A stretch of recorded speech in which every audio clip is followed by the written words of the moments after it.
తెలియజేస్తున్నాను. వాక్యం చెప్పడం అంటే చిన్న యుద్ధం చేసినట్టు, అంటే చెప్పేవారు యుద్ధంలో ఉన్నట్టు. ఎందుకంటే ప్రతి సమస్యను ఎదుర్కోవాలి. క్రైస్తవ జీవితం కూడా అంతే. వాక్యం చెప్పడమే కాదు, దేవుడు నమ్ముకున్న ప్రతి ఒక్కరూ, క్రైస్తవుడిగా మారిన ప్రతి ఒక్కరూ యుద్ధంలో పోరాట వీరులే. ఎందుకంటే దావీదు వెనకాల చాలా మంది సైన్యం ఉన్నారు. దావీదు ఉండాలి, దావీదు వెనక సైన్యము ఉండాలి. లేకపోతే యుద్ధం ఒకరి వల్ల యుద్ధం జరగదు. ఆ ఒక్కరితో పాటు, అంటే ఆ ఒక్కరు ధైర్య సాహసాలు కలిగి సైన్యానికి భరోసా ఇచ్చే వ్యక్తిగా ఉండాలి. మరి ఈ దినాలు మేము కొంతమంది వాక్యం చెప్తాను అంటే దానికి కారణం ఆ ధైర్యాన్ని ఇచ్చేవారు మన ఇంట్లో ఉన్నారు. క్రైస్తవ జీవితంలో కూడా దేవుడు అనే యేసుక్రీస్తు నమ్ముకున్నాం కాబట్టి, యేసుక్రీస్తు అనే ధైర్యం మనకు ఉంది కాబట్టి మనం ఏ సమయంలోనైనా, ఎక్కడైనా, ఎక్కడున్నా, ఏ పరిస్థితుల్లో ఉన్నా మనకి ఆయన ఉన్నాడనే ధైర్యంతో మన ముందుకి సాగిపోతాం. ఏ పరిస్థితుల్లోనైనా సరే దేవుడు నాకు తోడుగా ఉన్నాడు అని మన ముందుకి సాగిపోతాం. అయితే ఈరోజు మన అంశం ఏంటంటే ఆజ్ఞ అతిక్రమమే పాపం. చెప్పండి, ఆజ్ఞ అతిక్రమము పాపము. పాపము వచ్చి జీతము అంటే బైబిల్ అందరికీ తెలిసని అర్థం.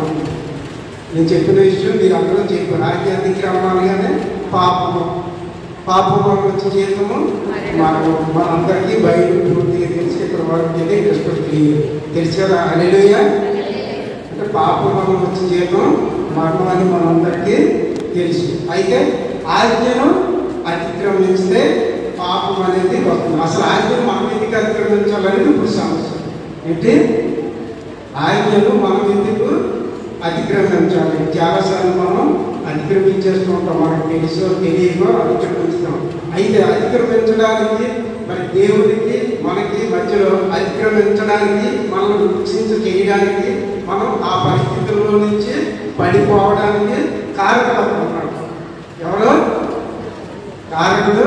ఒకడు ఉన్నాడు. యెషయా 14:12 చూస్తే ఆయన ఎక్కడ ఉన్నాడు, ఎక్కడి నుంచి వచ్చాడు, దేనికోసం వచ్చాడు, ఆయన ఎక్కడ ఉండేవాడు, ఆ విషయం మనకి తెలుస్తుంది. త్వరగా మనం వెళ్ళిపోతాం. అంత లోతుగా ఉన్నటువంటి సబ్జెక్ట్ ఏమి కాదు. త్వరగా పైన ఉన్న సబ్జెక్ట్ కరెక్ట్గా ఇంగ్లీష్కి నేను గుర్తించేస్తున్నాను. కాబట్టి స్పీడ్గా మీరు తీయండి, చదవండి. తేజ నక్షత్రమా, ఏకువ చుక్క, నీ వెట్లు ఆకాశం నుండి పడితివి, జనములను పడగొట్టిన నీవు నేల మంటపు వరకు ఎట్లు నాటబడితే. చాలు. ఎక్కడున్నాడు? ఆకాశం నుండి భూమి మీదకి వచ్చి జనములను ఏం చేశాడు? పడగొట్టాడు. ఇప్పుడు మనం ఆజ్ఞను అతిక్రమించడానికి కారణం ఎవరు? సాతాను అనేవాడు మన పక్షాన్ని ఎప్పుడు కూడా ఉంటాడు. దేవుడు మన పక్కనే ఉంటాడు, సాతాను మన పక్కనే ఉంటాడు. కుడి వైపు ఒకడు, ఎడమ వైపు ఒకడు. యేసుప్రభుని సిలువ వేసినప్పుడు ఇద్దరు ఎలా ఉంటారో ప్రతి క్షణం కూడా సాతాను మనల్ని ఎప్పుడు పడగొడతామని సాతాను ఉంటాడు. దేవుడు ఎప్పుడు నన్ను పిలుస్తాడు, నేను రక్షిస్తామని దేవుడు కూడా పక్కనే ఉంటాడు. కానీ నిర్ణయించుకోవలసింది మాత్రము నువ్వే. ఆ ఛాన్స్ దేవుడికి ఇస్తావా లేదా అపవాదికి ఇస్తావా అనేది చూసుకోవలసిన బాధ్యత మాత్రము నీ మీదే దేవుడు పెట్టాడు. మనం ఆదికాండం 2:17 మనం చూసినట్లయితే అక్కడ ఒక మాట రాయబడి చూడండి. అయితే మంచి చెడ్డలు తెలివినిచ్చు వృక్ష ఫలములను తినకూడదు, నీవు వాటిని తినదినమున నిశ్చయముగా చచ్చదువని నరుడికి ఆజ్ఞాపించను. చాలు. ఇక్కడ 2:17 ఏమి రాయబడి ఉంది? ఆ పండుగ తినదినమున నిశ్చయముగా నీవు చచ్చదువని ఆజ్ఞాపించను. మనకు తెలిసిన ఆజ్ఞలు ఏంటి? బైబిల్లో నిర్మాకాండంలో దేవుడు ఇచ్చినటువంటి మోషే ద్వారా 20వ అధ్యాయంలో ఉన్నటువంటి ఆజ్ఞలు ఎన్ని ఆజ్ఞలు అయ్యి? 10 ఆజ్ఞలు. నేను తప్ప వేరే దేవుడు ఉండకూడదు, భూమి మీద కానీ భూమి కింద కానీ మనం నమస్కరించకూడదు, పూజ చెప్పకూడదు, సాగిలు పడకూడదు, ఈ దేవుడైతే ఎక్కువ నామమును వ్యర్థంగా ఉచ్చరించకూడదు, విశ్రాంతి పరిశుద్ధంగా ఆచరించాలి, నీ దేవుడే యెహోవా నీకు అనుగ్రహించిన దేశంలో నీవు దీర్ఘాయుష్మంతుడైనట్లు నీ తల్లిని సంవాదించు, నరహత్య చేయకూడదు, హెచ్చరింపకూడదు, దొంగిలింపకూడదు, అబద్ధ సాక్ష్యం పలకూడదు. అందరికీ తెలిసి పొరుగు వారి మీద అబద్ధ సాక్ష్యం పలకూడదు. ఈ విషయాల్లో ఏదో ఒక విషయంలో మనం తప్పు చేస్తూ ఉంటాం. ఇది మనకి ధర్మశాస్త్రం ఇచ్చినటువంటి ఆజ్ఞలు, మోషే ద్వారా మనకి ఇవ్వబడినటువంటి ఆజ్ఞలు. మరి మోషేకి ముందు మరి ఉన్నటువంటి ఆజ్ఞల పరిస్థితి ఏంటి?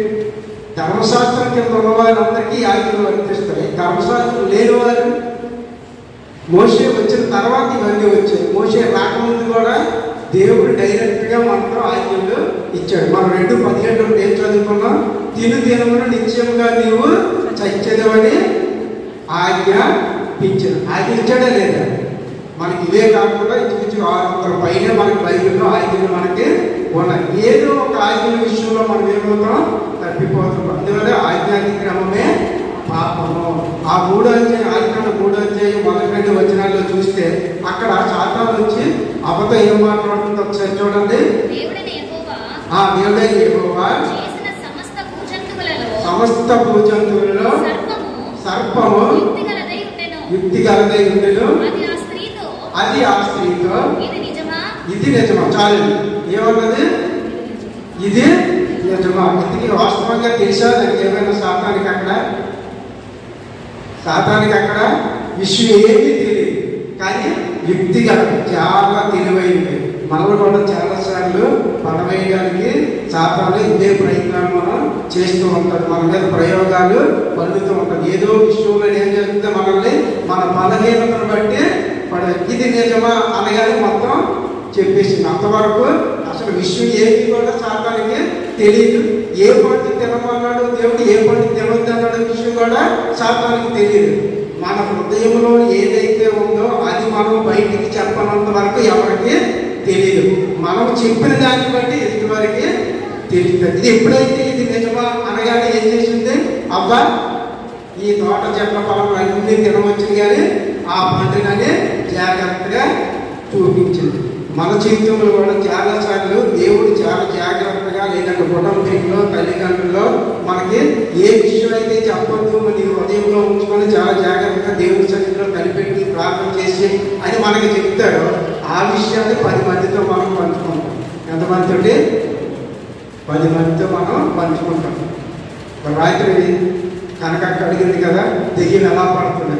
ఈ రకంగానే పడుతుంది. ఎలాగా? 10 మందికి ఏదైతే మనం చెప్పకూడదో దాన్ని మనం పంచుకోవడం ద్వారా ఎలా పడుతుంది దెయ్యం? ఈ రకంగానే మన హృదయాల్లోకి వస్తుంది. దానివల్ల ఏమైంది? నిశ్చయంగా నీవు చచ్చేది. నిశ్చయంగా నీవు చచ్చేది. మనం ఇందులో 3 విషయాలు మనం మాట్లాడు. మొదటి విషయం ఏంటంటే తింటే తప్పేంటి, రెండవది చూస్తే తప్పేంటి, మూడవది పట్టుకుంటే తప్పేంటి. ఎన్ని విషయాలండి? 3 విషయాలు. ఒకటి తింటే తప్పేంటి, రెండవది చూస్తే తప్పేంటి, మూడవది పట్టుకుంటే తప్పేంటి. ఏ విషయాలను కూడా మన బైబిల్ ప్రకారంగా చూస్తే అన్ని కరెక్ట్గానే కనబడతాయి. దేవుడు కరెక్ట్గా కనబడతాడు, సాతాను కరెక్ట్గా మనకు కనబడతాడు. ఎందుకనంటే ఆ పరిస్థితుల్లో మనము గ్రహించలేము. నిన్నట్టుగా మరి పాస్టర్ ప్రవీణ్ పగడాల గారు చనిపోతే సేమ్ అదే యాజ్గా మనకు ఫోటోలన్నీ వచ్చాయి. గుర్రెడ్డి మీద వచ్చినట్టుగా ఫస్ట్ సార్ చూసిన మన అందరం కూడా ఏం చేసాం? నమ్మేశాం. ఫస్ట్ సార్ చూసినప్పుడు నేనైతే నమ్మేశాను, కానీ ఒక పక్కన 6 సెన్స్ పడుతుంది. ఎందుకంటే అది జరిగి ఉండదు. ఎందుకంటే ఇంత వాక్యం చెప్పినటువంటి వ్యక్తి, మారు మనసు పొందినటువంటి వ్యక్తి, అదే విషయంలో నుంచి బయటకు వచ్చినటువంటి వ్యక్తి, ఎంతో మందిని ప్రభావితం చేసినటువంటి వ్యక్తి మళ్ళీ అదే చేస్తాడని అంటే మనము నమ్మలేము. సాతాను కార్యాలు కూడా అలాగే ఉంటాయన్నమాట. యాజ్గా నమ్మించినట్టుగా కనబడుతుంది. కానీ ఎప్పుడైతే మనకున్న పరిస్థితుల్లో నుంచి దానిలోకి మనం వెళ్ళిపోతామో, నీ కుటుంబ పరిస్థితుల్లో నువ్వు ఏ రకంగా ఉంటావో నీకే తెలుస్తుంది. నా కుటుంబ పరిస్థితుల్లో నేను ఏ రకంగా ఉంటానో నాకు తెలియదు. నీ ఫ్రెండ్స్ని ఏ రకంగా మోసం చేస్తారో నీకు తెలియదు. చేసినప్పుడు నువ్వు చెప్పిన విషయాన్ని బట్టి నేను మోసం చేస్తాను. ఎలాగా? ఎందుకంటే మనం ఏదైతే చెప్పకూడదని దేవుడు చెప్పాడో ఆ విషయాన్ని మనం చెప్తాం. అది మనకి ఎలాగవుతుంది? బలహీనంగా ఉంటుంది. ఆ బలహీనతను పట్టుకొని మనం ఏం చేస్తాడు? మోసం చేయడానికి చాలా సులువైపోతుంది. ఏటవుతుంది? చాలా సులువైపోతుంది. ఈ రకంగా క్రైస్తవులు అందరూ పడిపోవడానికి కారణం ఏంటి? ఇదే. ఎందుకంటే హిందువులు చాలా మంది బయట ఉన్నటువంటి వారు వాళ్ళ విషయం వేరే, వాళ్ళు పడిపోతారో లేకపోతారో సంపాదించుకుంటారో ఏమైపోతారో. కానీ మనకి ఒక నిరీక్షణ ఉంది. ఏ నిరీక్షణ అది? దేవుడితో పరలోకానికి వెళ్ళాలనే నిరీక్ష క్రైస్తవుడికి ఉంది. కాబట్టి నీవు యుద్ధం చేయాలి. ఏం చేయాలి? ఆ యుద్ధంలో నువ్వు పోరాడేది సాతానుతోటే. ఆ సాతానుతో నువ్వు యుద్ధం చేయవలసిందే. క్రైస్తవుడిగా నేను యుద్ధం చేయలేను, నాకు కత్తి పట్టుకోవడం రాదు, నాకు తెమ్మ పట్టుకోవడం రాదు, నాకు బుక్కు రాదు, నాకు చదవడం రాదు అంటే అది జరగని పనే. ఎందుకంటే నువ్వు ఒక్కసారి దేవుడి సన్నిధిలోకి వచ్చిన తర్వాత దేవుడు నిన్ను విడిచిపెట్టడు. కానీ నీవు దేవుడిని విడిచిపెట్టకుండా దేవుడితో ప్రయాణం చేసే విషయంలో నువ్వు చాలా జాగ్రత్తగా నీ యొక్క ప్రయాణాన్ని కొనసాగించాలి. 20 సంవత్సరాల నుంచి మనకు వాక్యం బోధించుతూనే ఉన్నారు. ఎన్నో వాక్యాలు మనకి చెప్పారు. ఎందుకంటే మనకు చదువు రాకపోయినా, మనకి తెలియకపోయినా, కూర్చునేటప్పుడు మనకైతే చెవులైతే లేదు కదా, మనకి చెవులైతే ఉన్నాయి, చెవులైతే లేదు, మనకి వినబడుతూనే ఉన్నాయి. కాబట్టి మనకు వాక్యం మనకి బైబిల్లో తెలియకపోయినా వాక్యం మన చెవుల్లో నుంచి మన హృదయంలోకి వెళ్తుంది. కాబట్టి దాని ద్వారా మనం ప్రయాణం చేయాలి. తెలిసి కూడా మరి చెవిని పెట్టకుండా మనం వదిలేస్తే దేవుడు ఏమీ చెయ్యలేడు. పాస్టర్ ప్రవీణ్ పగడాల గారిని ఎలాగైతే విడిచిపెట్టాడో నిన్ను నన్ను కూడా అలాగే విడిచిపెట్టాడు. అయితే యేసు ప్రభువుని విడిచిపెట్టాడు అని అంటే తన యొక్క కార్యాన్ని భూమి మీద చేయడానికి ఆయన వచ్చాడు కాబట్టి ఆయన విడిచిపెట్టాడు. దేవుడిని నిన్ను విడిచిపెట్టడానికి ఇక్కడ తీసుకురాలేదు. దేవుడిని విడిచిపెట్టడానికి సువార్త సేవ సంఘంలో తీసుకురాలేదు. దేవుడిని వదిలేయడానికి ఈ గాస్పల్ చర్చిలో నిన్ను కూర్చోబెట్టలేదు. లేదంటే ఇక్కడికి వచ్చిన తర్వాత అక్కడికి అలా తిరగడానికి దేవుడు నిన్ను కూర్చోబెట్టలేదు. నీవు దేని మీద అయితే స్టాండ్ అయ్యి ఉన్నావో దాని మీద నువ్వు స్టాండ్ అయ్యి. దేవుని వాక్యం ఎక్కడ ప్రకటించబడుతుందో దేవుని శక్తి అక్కడ ఉంటుంది. ఒక ఇంట్లో మనం ఎక్కడికి తిరిగి వచ్చినా చివరికి మనం ఎక్కడికి వెళ్తాం? సాయంత్రానికి మన గుడికే మనం చేరుతాం. మనం ఎన్ని రకాలుగా తిరిగినా చివరికి మనం మన గుడికే చేరాలి. అలాగే మనం కూడా చాలాసార్లు సాతాను వాక్యం ద్వారా మనల్ని మోసం చేస్తున్నాడు. ఏం చేస్తుంది? వాక్యం ద్వారా మనల్ని మోసం చేస్తుంది. సువార్త సేవ సంఘంలో వాక్యం పెద్దగా లేదండి. అక్కడ ఆ చేతిలోనైతే వాక్యం బాగా చెప్తుంది అని ఇక్కడ మనకి తెలియకపోవచ్చు. మనకి వినబడేటటువంటి చెవులతో మనకి వినబడినప్పుడు మనం అక్కడికి వెళ్తాం. ఆ వాక్యం అది యేసు ప్రభు బైబిలే, ఇది యేసు ప్రభు బైబిలే. కాదని ఎవరైనా అనగలరా? దేవుని వాక్యాన్ని బట్టి నీవు పడిపోవడానికి సిద్ధపాటు చేయడానికి నీ పక్కనే ఉంది. వాక్యం ద్వారానే నిన్ను పడబడుతుంది, సంఘానికి నిన్ను దూరం చేస్తుంది. ఆ విషయంలో నువ్వు చాలా జాగ్రత్తగా గమనించాలి. అందుకే మనుషుడు రొట్టె వల్ల కాదు కానీ దేవుని నోటి నుండి చెప్పే మాట వల్ల ఏమవుతారట? ఆ రకంగా మనము దేవుని నోటి నుండి ఇక్కడ ఏదైతే ప్రకటింపబడుతుందో ఆ విషయంలో మనం ముందుకు వెళ్ళాలి. ఇక్కడ అవ్వ దగ్గరికి వచ్చినప్పుడు ఏమనుకున్నది? ఫస్ట్ ఏం చెప్పాను? ఒకటి తింటే తప్పేంటి? వెంటనే ఇక్కడికి సాధారణ వచ్చి ఈ పండు తినొద్దని ఎప్పుడైతే చెప్పిందో మొత్తం విషయం అంతా చెప్పేసింది. అసలు విషయం ఏమి శాతం చెప్పలేదు.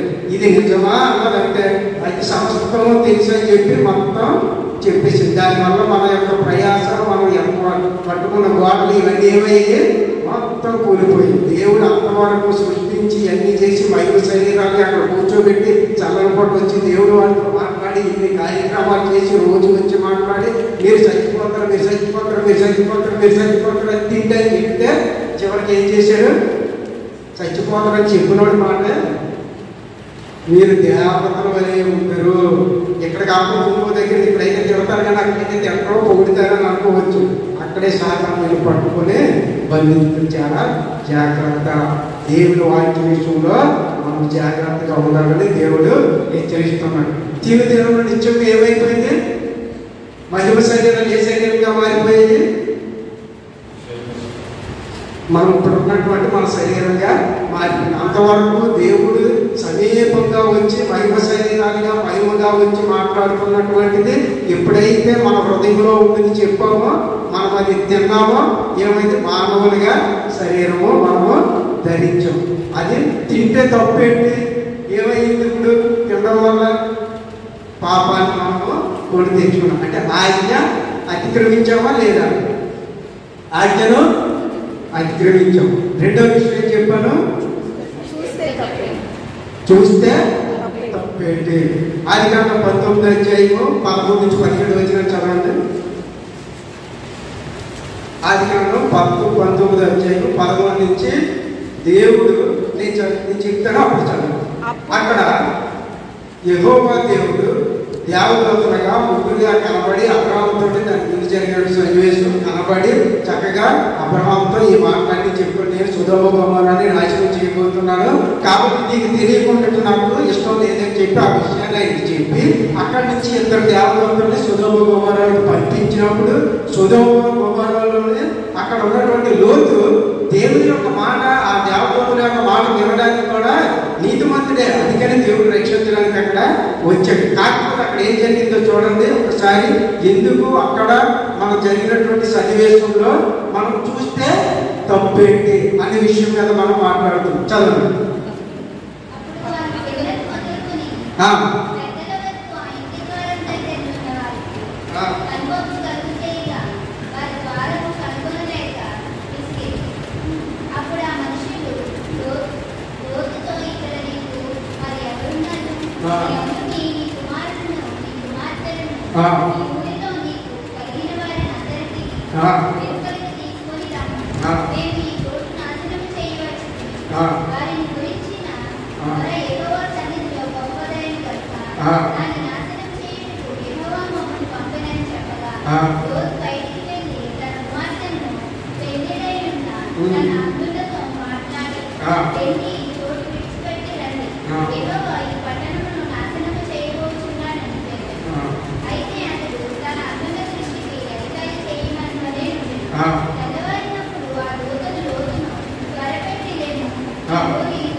చాలు.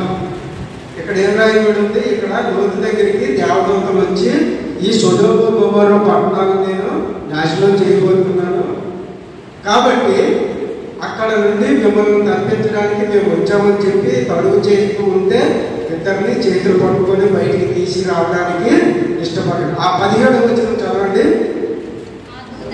ఆ దూతలు వారిని వెలుపలికి తీసుకొని వచ్చిన తర్వాత ఆయన నీ ప్రాణము దక్కించుకున్నట్లు పారిపోము. ఏమన్నాడు అక్కడ దేవుడు? నీవు వెనుకకు చూడకు. దేవుడు ఇచ్చినటువంటి ఆజ్ఞ ఏంటి అక్కడ? వెనుకకు చూడకు. చూస్తే తప్పేంటి? ఇక్కడ ఏమనుకున్నాను? క్యాజువల్ గా చూస్తే తప్పేంటి, చేస్తే తప్పేంటి, జరిగిపోతే తప్పేంటి, నేను ఈ పని ఎప్పుడు చేయలేదా, ఎప్పుడు చేస్తూనే ఉన్నాను కదా, దీనివల్ల లాభం ఏంటి అని చాలాసార్లు మనం కూడా ఏం చేస్తాం, కొన్నిసార్లు ఆలోచన చేస్తాం. అనాలోచనగా కొన్ని విషయాలలో దేవునికి విరోధమైనటువంటి ఆలోచన మనం చేసి ఏం చేస్తాం?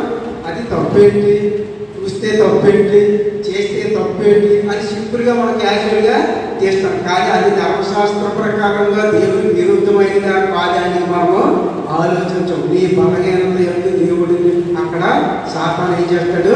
పడగొట్టడానికి సిద్ధంగా ఉంటాడు. అక్కడ ఆజ్ఞ ఏం జారీ చేయబడింది? వెనుకకు చూడకు అని చెప్పిన తర్వాత మాట చూడండి. ఈ మైదానంలో ఎక్కడనూ నిలువక నీవు నశించిపోకుండా. చాలు. ఇక్కడ ఏం చేశారు? నీవు ఇక్కడ దరిదాపు ఎక్కడ నిలవకుండా పారిపోమని చెప్పారు. అయితే ఇక్కడ లోతు భార్య వెనకకు చూసి ఉప్పు స్తంభం అయ్యింది. ఇది పాపంలో ఉండి చూసింది అని మనం చాలాసార్లు మనం చెప్పుకున్నాం, చాలాసార్లు మనం విన్నాం. ఎందుకంటే లోకాశంని విడిచిపెట్టలేనటువంటి లోతు భార్య సగం దూరం వచ్చిన తర్వాత చూసింది అని మనం అనుకుంటున్నాం.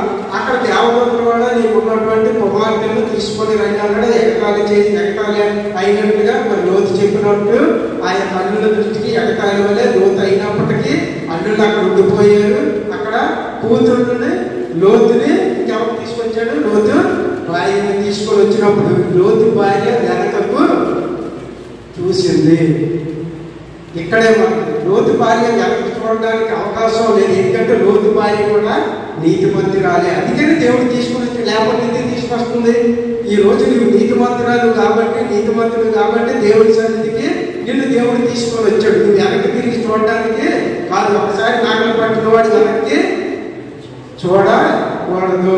అలాగే దేవుని వాక్యంలో రాయబడినట్టు ఇది కూడా ఇక్కడ దేవుని ఆజ్ఞ జారీ చేయబడి నువ్వు వెనక్కి తిరిగి చూడకూడదు. 12వ వచనం చదవండి. అందులోనే 12వ వచనం. అప్పుడు ఆ మనుష్యులు లోతుతో ఇక్కడ నీకు మరి ఎవరున్నారు? నీ అల్లుని నీ కుమారులను నీ కుమార్తెలను ఈ ఊరిలో నీకు కలిగిన వారినందరినీ. మళ్ళీ చదవండి అది. నీ కుమారులను నీ కుమార్తెలను. చాలు. కుమార్తెల గురించి దేవదూతలు అక్కడ మాట్లాడారు, అల్లుల కోసం మాట్లాడారు, లోతు కోసం చెప్పారు. మూడోది ఎవరో లోతు భార్య కోసం కూడా చెప్పారు. కానీ కుమారుల విషయం మాత్రం రాయబడలేదు. వాక్యంలో అయితే కుమారుల విషయం కూడా ఉంది. వీళ్ళు కూడా సుధోమ కుమారుల్లో వాళ్ళ వల్లే ఏమయ్యారు, చాలా పాపంలో ఉండిపోయారు.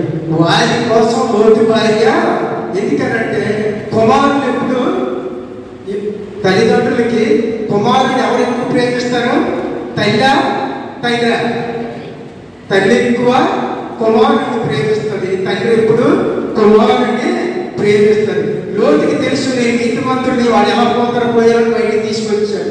కానీ ఇక్కడికి వచ్చిన తర్వాత లోతు భార్య మాత్రం ఆ ప్రేమను వ్యక్తపరచడానికి, ఎందుకంటే లోతు భార్య పాపాత్మరాలు కాదు.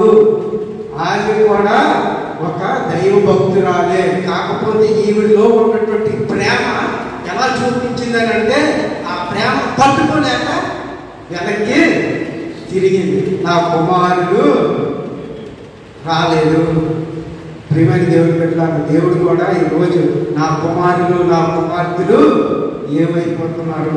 సంఘానికి వచ్చిన నా బిడ్డలు, పోషింపబడుతున్న నా బిడ్డలు ఏమైపోతున్నారు? వాళ్ళ జీవితాలు ఎలా ఉన్నాయి? ఎప్పుడు కాపురం ఆలోచిస్తున్నప్పుడు దేవుడు కూడా నీ కోసం ఆలోచిస్తూనే ఉంటాడు. కానీ ఆ కుమారులు వారితో పాటు ఏమైపోయిన సహవాసంలో అల్లుడితో కలిసి అక్కడే ఉండిపోయారు. అల్లుల విషయం కోసం, పాపం విషయం కోసం లోతు భార్య అక్కడ వెనక్కి తిరగలేదు. ఇక్కడ కుమారులు అనేవారు ఏమయ్యారు?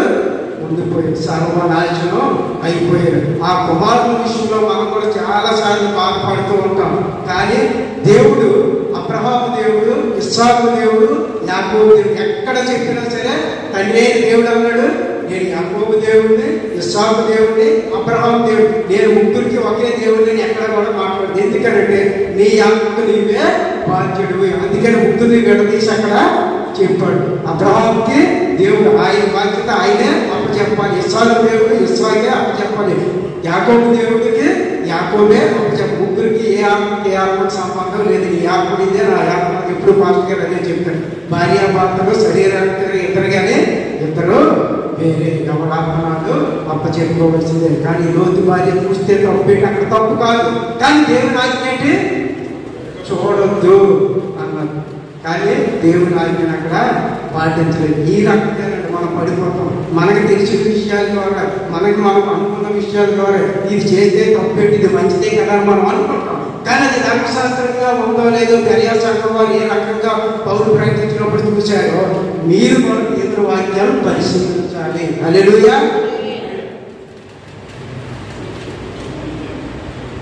మూడవది చెప్పాను కదా. ఏం చెప్పాను? మూడవది ముట్టుకుంటే తప్పేంటి? 10 నిమిషాలు. ముట్టుకుంటే తప్పేంటి? 2వ సమూయేలు 6వ అధ్యాయము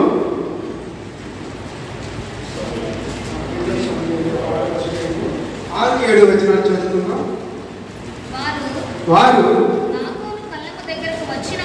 నాగోను కళ్ళం దగ్గరకు వచ్చినప్పుడు ఎట్లకు కాలు జారినందున వచ్చా చెయ్యి చాపి దేవుని మందసమును పట్టుకొనగా యెహోవా కోపము ఉజ్జా మీద రగులుకొనెను. అతడు చేసిన తప్పును బట్టి దేవుడు ఆ క్షణమందే అతన్ని మొత్తగా అతడు అక్కడనే దేవుని మందసము వద్ద పడి చనిపోయాను. హల్లెలూయా చెప్పలేమండి. హల్లెలూయా మనం చెప్పలేము. ఎందుకంటే అక్కడ ఉజ్జా ఏం చేశాడు? కొత్త బండి మీద ఎక్కడైతే ఉన్నో గిబియోనులో నుంచి దావీదు ఆ మందసాన్ని 20 సంవత్సరాలుగా అక్కడ ఉండిపోయింది, యెరూషలేముకి తీసుకొని వచ్చి అక్కడ కడదామని చెప్పి కొత్త బండి మీద ఎక్కించి తీసుకొని వస్తుండగా 4 కళ్ళం దగ్గరికి వచ్చేటప్పటికి ఎట్లకి ఏమైంది? కాలు జారగానే వెంటనే ఏం చేశాడు? అక్కడ ఉన్నటువంటి ఇద్దరు అన్నదమ్ములు అభినాదం కుమారులు ఇద్దరు అభ్యులు రెండోవాడు ఉజ్జా. ఈ ఉజ్జా ఏం చేశాడు? గౌరవం మందసాన్ని పట్టుకుని పాస్ట్ గారు మనం ఇలా నడిచేస్తున్నారు అనుకోండి, గౌరవం కాలు జారి మనం ఏం చేస్తాం? పట్టుకుంటాం. మంచి కాబట్టి పట్టుకుంటాం కాబట్టి అది ఓకే. కానీ ఇది దేవుని సన్నిధి, దీనికి ఒక పులిపేటమని పెట్టి ఇది ఒక ప్రత్యక్షింపబడింది, ప్రతిష్ఠింపబడింది. ఇది ఒక మందసం ఉండేటటువంటి ప్రదేశం. ఈ విషయంలో మనం మాత్రం డ్యాన్స్లో ఎక్కడైనా నువ్వు డ్యాన్స్ చేయొచ్చు, కానీ ఈ విషయంలో ఇక్కడ మాత్రం డ్యాన్స్లో చేయకూడదు. అందుకని ఇక్కడికి వచ్చిన ప్రతి వాళ్ళు కూడా చాలా జాగ్రత్తగా ఒళ్ళు దగ్గర పెట్టుకునే ఉండాలి. దేవుని విషయంలో చాలా జాగ్రత్తగా ఉండాలి. అయితే ఇక్కడ మందసాన్ని పడిపోతుంది కాబట్టి పట్టుకుంటే తప్పేంటి? ఇక్కడ తప్పేమీ లేదు కదా.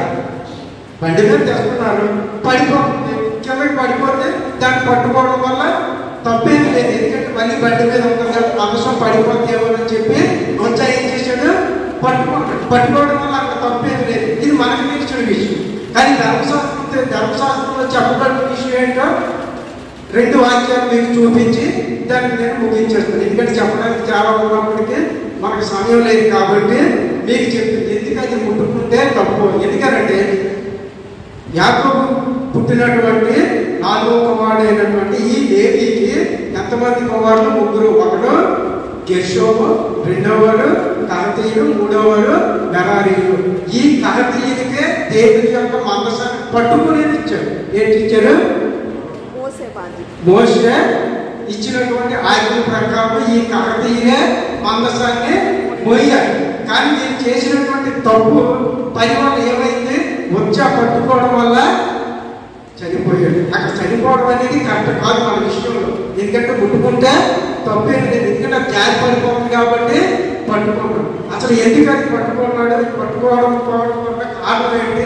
పట్టుకోవడం వల్ల ఎందుకు మనం చనిపోవలసిన అవసరం వచ్చిందో చూడండి. సంఖ్యాకాండం 7వ అధ్యాయం 9వ వచనం చూడండి. సంఖ్యాకాండం 7వ అధ్యాయం 9వ వచనం. కహతీయులకు ఇయ్యలేదు, ఏలయనగా పరిశుద్ధ స్థలపు సేవ వారిది, తమ భుజముల మీద మోయటయే వారి పని కనుక వారికి వాహనములను నియమింపలేదు. చాలు. ఇక్కడ ఏం నియమింపలేదు? ఏం నియమింపలేదు? వాహనం అంటే ఏంటి? ఈ రోజుల్లో మనమైతే వ్యాపంతో వెళ్ళిపోతున్నాం కదా, ఆ రకంగా వాహనం చనిపోయిన వ్యక్తిని ఏం చేస్తున్నాం? తీసుకొని బండి మీద వేసుకొని తీసుకొని వెళ్ళిపోతున్నాం. అది ఒక వాహనం. ఆ రోజుల్లో వాహనాలు ఏంటి? ఎద్దుల బండ్లు. అప్పుడు న్యూ ట్రెండ్ అనమాట. అది ఎందుకు అలా జరిగింది? వాళ్ళు ఎందుకు అసలు ఆలోచన చేశారని అంటే, ఆల్రెడీ ఫిలిష్తీయులు ఒక బండి మీద తీసుకొని వచ్చి బెత్షెమెషులో ఉంచారు. బెత్షెమెషులో ఏం చేశారు? దాన్ని చాలా జాగ్రత్తగా ఏముందని చెప్పి ఆ బండి మీద వచ్చిన దాన్ని ఈ మందసాన్ని పట్టుకుంటే ఇంచుమించి 50,070 మంది చచ్చిపోయారు. ఎంతమంది?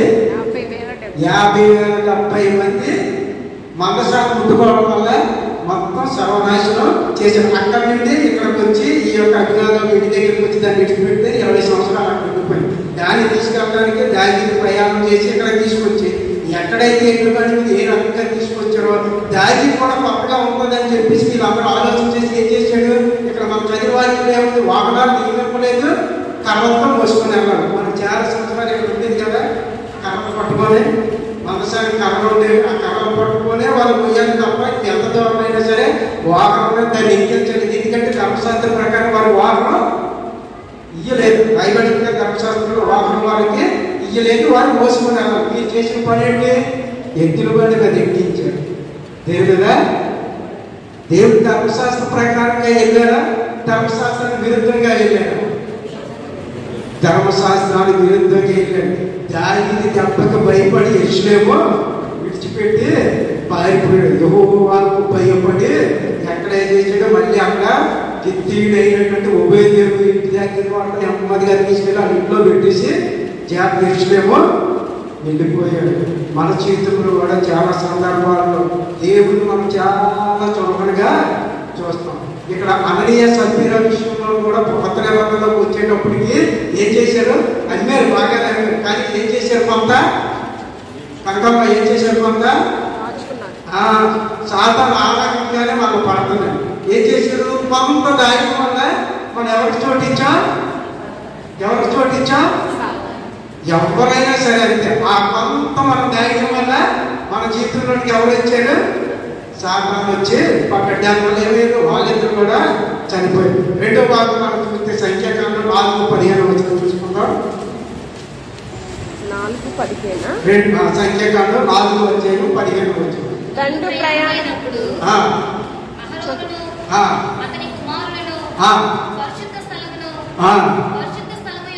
పరిశుద్ధ స్థలం యొక్క ఉపకరణములన్నింటినీ కప్పుట ముగించిన తరువాత కలతీయులు దాని మోయవలెను. అయితే వారు చావకుండునట్లు పరిశుద్ధమైన దానిని చాలు. ఏంటన్నాడు దేవుడు ఇక్కడ ధర్మశాస్త్రంలో? మొయ్యాలి తప్ప వాళ్ళు కూడా పట్టుకోవడానికి అవకాశం లేదు. దేవుడు ధర్మశాస్త్రం ప్రకారంగా ఇప్పుడు వీళ్ళు చేసింది తప్ప రైటా? దేవుడు చేసింది తప్ప రైట్? ఇప్పుడు చెప్పండి.